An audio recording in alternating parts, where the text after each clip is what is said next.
سڵاوتان لێبێ و ئەو کاتتان باش لە زۆرینەی شارەکانی بەریتانیا گربوونەوەیەک ساز کرا ڕێکخراوی داکۆک ئەو گربوونەوەی ئەنجام داوە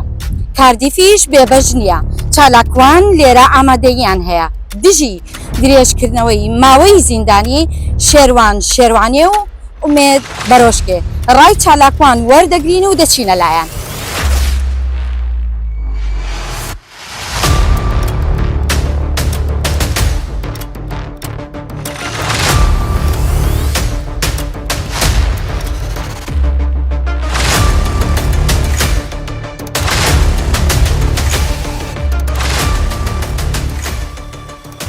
ئەمڕۆ لێرە ئامادەبوون هۆکاری ئێوە بۆ ئامادەبوونتان بە خێراتنی کەناڵەکەتانەکەین بەڕاستی هەڵسوکەوتی دەسەڵاتی هەرێمی کوردستان لە بینی دوو حیزبە دوو لە دادگا دوو لە یاسا درێژکردنەوەی سزای زیندانی بۆ هەردوو ڕۆژنامەنووس وە چالاکەوانی تریشمان هەیە لە زیندانە بەداخەوە هیچ ئامانجێ لە یاسایە نابینیت لە پاڵ ئەمانەشتا حکمی ناڕەوا ئەخەنە پاڵ چالاکەوانان و بێگومان ئەو چالاکەوانانەش لە کوچی زیندانەکانە گیر دەخۆن. سڵاوێک پڕی ئازادی بۆ جەنگاوارە ڕێ ئازاد و بۆ کەناڵی بیکەیفۆر بە خێراتنەوە دەکەم ئازادی لە کوردستانی پشێوەیەکی ڕۆن و ئاشکرا گرێدای قەید و زنجیرێت هەردوو دەسەڵاتت پارتی و یەکێتیە ئەنکو هەر چاڵکبان و هەر تەکە کەسێک دەنگی ئازاد وەک زیندانیین بادینان و سۆران وەک شێروان شێروانی و ئومێد باڕۆشکی دە قەفەسێک زێڕین بە ڕاشپۆش بە گرێداینە لەژێر دەستی هەردوو بنەماڵی دیکتاتور یەکێتی و پارتیە قورتکردنا دەنگی ئازاد پرێکن جدا جدا وەک ئەشکەنجەدان و کوشتن و بەرزەکردنا هەمی ڕەوشەنبیر و ئازادی خوازت پەشکەنجەدانی جدا جداوە ڕای ئێوە چییە بۆ ئەم ڕۆژە و بۆ ئەم گرتبوونەوەیە بەڵێ ئێمە ئیدان و سەرکۆنەی درێژکردنەوەی ماوەی زیندانی شێروان شێروانی هاوڕێکانی دەکەین بۆ هەموو لایە ڕوون و ئاشکرایە کە دوو بنەماڵە حکومەکەن لە هەرێمی کوردستان کە هەموو جنگەکانیان خستەتە ژێر کۆنتڕۆڵی خۆیان بە تایبەتی دادگاکان بەبێ ئەمری حیزبە خێڵەکیەکانی هەرێمی کوردستان هیچ بڕیارێک دەرناکەن ئەگەر بزانن بڕیارەکەش دروست نییە بۆیە داوا لە هەموو ڕێکخراوەکانی کۆمەڵگەی مەدەنی هەموو مافی مرۆڤەکەین بێنە سەرخەت. بەڵێ ئێمە ئەمڕۆ ئەم کۆبوونەوەمان ڕێخستووە دژی بڕیاری درێژکردنەوەی ماوەی زیندانی شێروان شێروانی و ئومێد بەرۆشکی ئەمە لە کاتێکدا تەنها ئەوانە ویستویانە ڕەخنە لە سیستەمی حکومڕانی و هێزە ئەمنیەکان بگرن لە هەرێمی کوردستان و کۆتا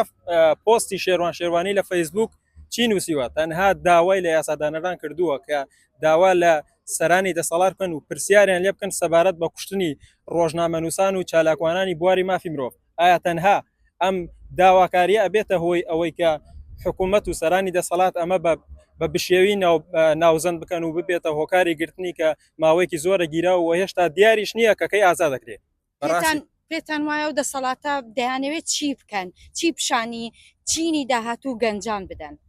دەیانەوێ ئەوانەی کە دەنگی ئازادیان هەیە کب بکرێت تاوەکو کەس ناڕازی دەرنەبڕێ بەرامبەر ئەو زوڵموستەمەی ئەیکەن وا دەری بخەن کە شتێکی زۆر ئاساییە بەرامبەر میلەتەیەکری و خێراتنی کەناڵەکەتانەکەم ئێمەڕۆک و ڕێکخراوی داکۆک لە شاری کاردیف کۆبووینەوە دەربارەی دژی زیندانیکردنی شێروان شێروانی و ئومێد بەرۆشکی کە ماوەکانیان وردەوردە لەلایەن دەسەڵاتەوە درێژەکرێتەوە ناڵێ بە هیچ شێوەیە قانون و یاسا سەروەربێت. پێت وایە ئازادبوونی ئەوان چی لە وەزعەکە دەگۆڕێ وا درێژی دەکەنەوە ئەوان لە وڵاتەکە دەنگی ئازادیان هەڵبڕیوە بەڵام دەسەڵات ئەوێت دەنگی ئەوان بکاتەوە و وا لە خەڵک بکات کە چاو لەوان نەکەن دەنگی ئازادی دەربڕن. ئەمڕۆ هەستاین بە گربوونەوە دژی درێژکردنەوەی ماوەی زیندانیانی بادینان ئەمۆد بەرۆشکی و شێروان شێروانی ئێمە وەک ڕێکخراوی داکۆک داوای ئازادکردنی ڕۆژنامەنووسان دەکەین هیوادارین بە زووترین کات ڕۆژنامەنووسان ئازاد بکرێن لە سایەی ئەم دوو بنەماڵە دز و خوێن مژ و دیکتاتۆرە خەڵکی هەرێمی کوردستان لە حاڵەتێکی زۆر ناسەقامگیریدا ژیان بەڕێ دەکەن. سەتا بە خێراتنی کەناڵەکەتان دەکەم ئێمە وەکو ئەندام لە ڕێکخراوی داکۆک لە شاری کاردیف هەسان بە ڕێخستنی چالاکیەک بۆ لە دژی درێژکردنەوەی ماوەی زیندانی ئومێد بەرۆشکی و شێروان شێروانی و لێرەدا دەڵێن درێژکردنەوەی ماوەی زیندانی ئومێد بەرۆشکی و شێروان شێروانی تەنیا پوچۆڵکردنەوەی یاسا نییە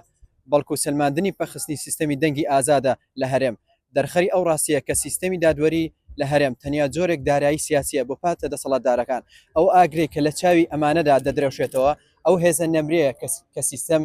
لە ترسێتی ئەم سیستەم مردووە بە دەنگی زیندوی خەڵک دەترسێت بەڵام بیرکەنەوە هیچ دەسەڵاتێک بەخۆی نەوەستاوە هەتا دەنگی ناڕەزایی گەورەتر بێت لە ترسی زیندان ئەوە کۆتایی ڕۆژی دەسەڵاتدار بەڵێ من وەکو ئەندامێک و چالاکوانێک لە ڕێکخراوی داکۆک لە شاری کاردیف هەستاین بەم گربوونەوەی بۆم چالاکیە لە 5/8/2025 کە دژی درێژکردنەوەی زیندانیانی بادینان شێروان شێروانی و ئومێد بەرۆشکی لاکوانێک و ئەندامێک لە ڕێکخراوی داکۆک هەستاین بە گربوونەوەیەک دژی ئەو زوڵم و زۆرەی کە لە لایەن دەسەڵاتی هەرێمی کوردستانەوە دەکرێت سەر ڕۆژنامەنووسان و چالاکوانان و میلەتەکەی وەکو بینیتان خەوارەی هەرێم وەکو حکوومەتی هەرێم هەڕەشەیە بۆ سەر قەوارەی هەرێمی کوردستان وەکو دەیبینن گەندەڵەکەیان گەیشتە ئاستێک کە میلەت لی بێزارە گەندەڵەکان گەیشتە ئاستێک هەموو کەسە لی بێزارە جاران خەڵک بخۆشەویستش لایەن بوو کە ڕسمێکیان لەگەڵا برێ خودت لەگەڵیان دابنیشن بەڵام ئێستا وای لێ هادوو کە ئابین خەڵکی لیان دوورەکەێتەوە بۆی ناو و ناتۆرەیان لێ نێن بۆ ئەوی ناویان ناشری نەبێت لەگەڵ ئەم دەسەڵاتە پیس و بۆ گەنەیە ڕسم نەگرن دوورەکەونەوە لیان. بەڵێ من ئەمڕۆکو ئەندامێکی ڕێکخراوی داکۆک و چالاکوانێکی سیاسی کورد لە بەریتانیا بەشدار بووم لە چالاکیەکە لەلایەن ڕێکخراوی داکۆکەوە ڕێکخرابوو بووم بەسی دیژایەتی درێژکردنەوەی ماوەی زیندانی ئومێد بەرۆشکی و شێروان شێروانی کە دیارە چەند ڕۆژێک پێش ئێستا لەلایەن دادگای کەتنی دووەکەوە ماوەی زیندانی ئومێد بەرۆشکی درێژکراوە کە دیارە ئەم بڕیارێکی شخصی لە پشتە هەروەها بڕیارەکە لەلایەن خودی مەسعود بارزانیەوە دراوە ئێمە لێرە ئەو بڕیارە سوک و ڕسواکەین و هەروەها وەکو چالاکوانی سیاسی کورد لە بەریتانیا داوا لە کۆمەڵگەی نێودەوڵەتی و ڕێکخراوە نێودەوڵەتیەکان و حکومەتی بەریتانیاکەین بە زووتری کات بێنە سەرخەت و زەختێک دروست بکەن لەسەر حکومەتی هەرێمی کوردستان تا بە زووتری کات ئەو چالاکوان و ڕۆژنامەنووس و ئازادی خوازانە ئازاد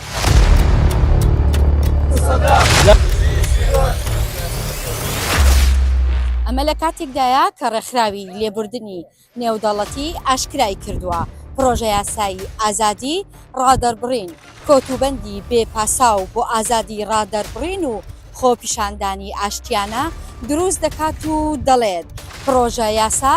دەبێت پاشەکشەیەکی مەترسیداری لێ دروست بێ لە بەرتەسکردنەوەی ئازادی کەسایەتیەکان لە عێراق و هەرێمی کوردستان. سارا حاجی بیکەیفۆ کاردیف.